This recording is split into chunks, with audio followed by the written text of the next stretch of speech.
Hello and welcome to a special edition of Neucast, broadcast inside the R8. I'm Matt Williamson. And I'm Mike Van. And yeah, as Matt said, we're sitting in an R8 right now. It's kind of neat.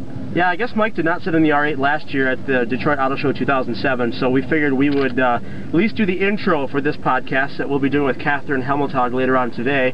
But there'll be a small gap with our normal music of the Audi 5-cylinder coming up, and that'll be it. But we don't want to take too long inside the car, but we figured we would say hello from inside the R8 at the North American International Auto Show.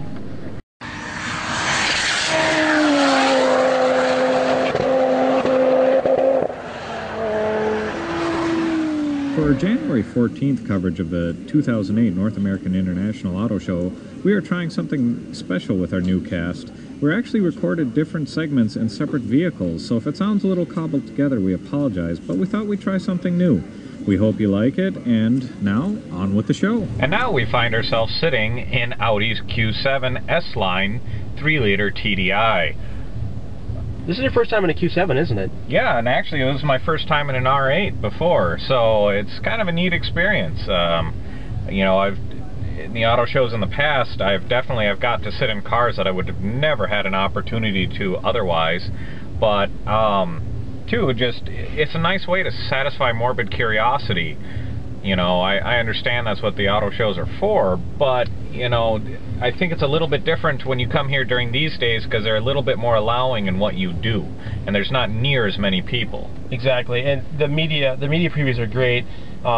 It takes a lot of work to get here. It takes a lot of work to be here, but moments like this are really worth it, where you can basically seclude yourself inside of a car and kind of take a moment to enjoy, you know, figure things out, you know, if you like the car, learn the different features of it, analyze the materials. Where in the regular auto show days, you have people climbing over you. There's a good mutual respect for most of the media here that gives you the time to do that. Mm-hmm. And, you know, like Matt said, I mean, these times really make it worth it, especially when you get to sit next to your close friend and goof around making goofy radio intros. Well, we decided to actually make a podcast, one edition of the podcast, of Neucast, excuse me, where we're actually going to just tour some of the different cars that are at this show. This is a new introduction for this year.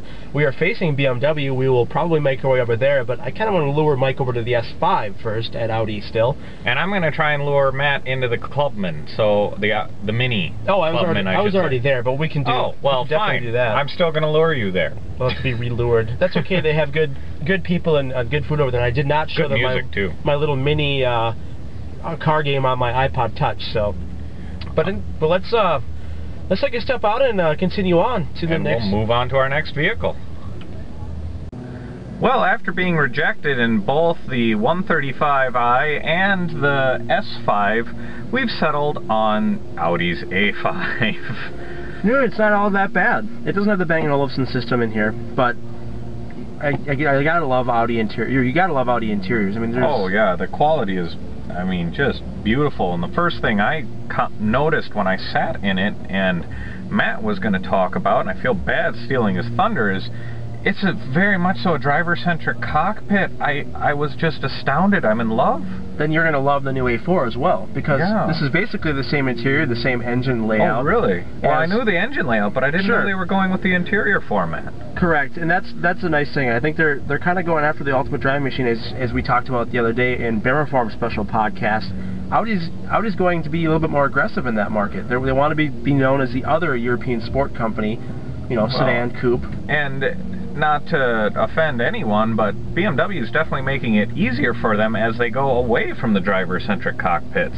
That's true. You know, a lot of the newer models have a very flat dash, you know. They don't tailor quite as much to the driver as they used to. That was my biggest, I guess, disappointment with the E90, besides the mascara-ish front lights on the E90. The E92, you know... I like the E92. I think that was very well done. And I don't think it's... I think it's a great evolution of the two-door. Oh, listen to that. That's like glove compartment. It's just like... It sounds expensive. Oh, now he's out of the S5. Oh, sure. All right. Well, on to our next vehicle, then. Well, we're now coming to you from Volvo and sitting in the brand new redesigned S40. Mike, you were just talking to one of the, I guess one of the techs or someone, I don't know what you want to call them here. Yeah, I don't know, it's sales associates almost. I was asking a question, there's a little camera underneath the rear view mirror, or the side view mirrors, and I was just curious what they were for, if it was a lane departure system, and they're actually blind spot detectors. They detect if there's a vehicle hunkered in your blind spot. If you either accelerate away from them or they pass you, they shut off, but I guess I forgot to say, they illuminate a little LED in the corner by the mirror, so it's something pretty obvious that if that's lit up, you know, there's someone in your blind spot. I guess it's one of those passive safety feature, I guess you could call it, but it's still one nonetheless.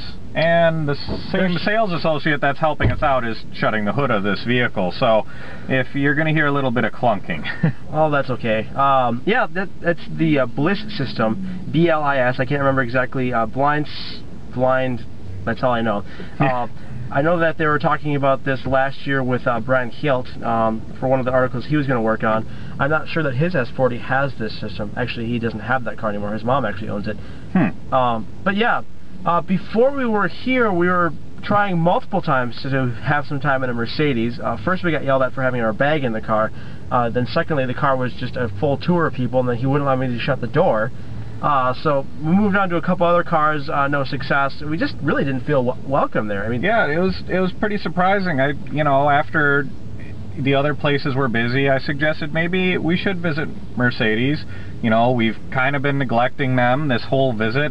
Neither Matt and I have done a photo shoot. We didn't do their press conference, and we haven't even mentioned them in the blogs as far as I'm aware. So, you know, feeling like maybe we should pay some respect to our, you know, German brethren. And they were semi-rude, and yeah, just really not as comfortable there. Unfortunately, Fisker was doing a press conference next door, which kind of limited our audio capabilities there too.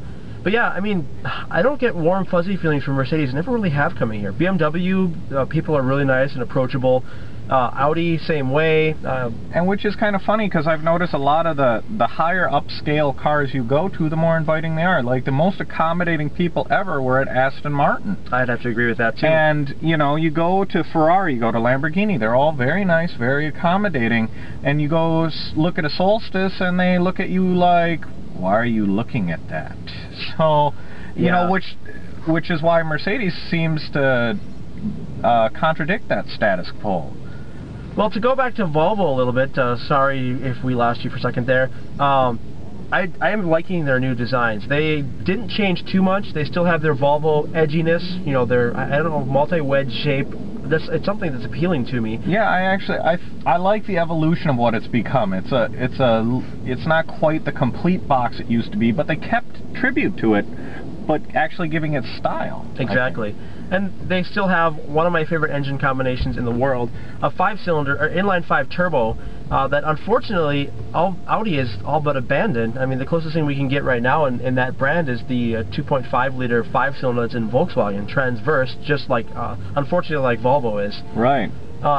I'm going to actually segue back to Mercedes a little bit. The only, I guess, sweet revenge at Mercedes is that their two concept cars, or premieres, I guess, since they're the Blue Tech diesels, have sport directional tires on them. Backwards sport directional tires on them. Meaning they're mounted on the, well, not mounted on the wrong side of the car, but the wheels are put on the wrong side of the car for the direction the tires are traveling. So, yeah, you just have to find that humorous that they put these sporty tires on these SUV and put them on backwards. Honestly, if I were Mercedes exec, I would be embarrassed about that. Yeah, I would be too. Fortunately, we have some pretty good high-res photos of this, so you can take a look, and we'll mix it into a video version of the same podcast. But how about we move on to our next door neighbor over here, Land Rover.